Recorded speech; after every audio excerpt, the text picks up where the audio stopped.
السلام علیکم۔ میرا جینا میرا مرنا رب العالمین کے لیے۔ قرآن اور شفا۔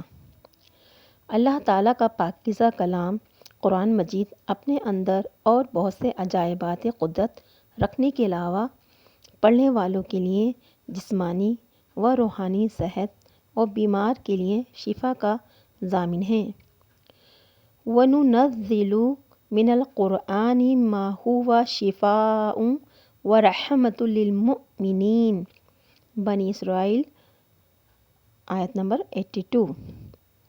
اور ہم نے قرآن نازل کیا ہے جو تمام مومنوں کے لیے شفا اور رحمت ہے۔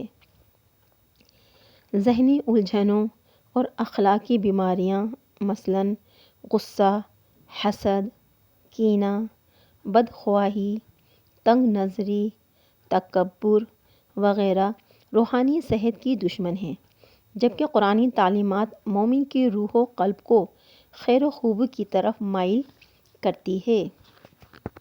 قرآن مجید پڑھنے سے دل میں سکون اور اطمینان اترتا چلا جاتا ہے اور بیمار جسم میں برپا بے اعتدالیاں نارمل ہوتی چلی جاتی ہیں۔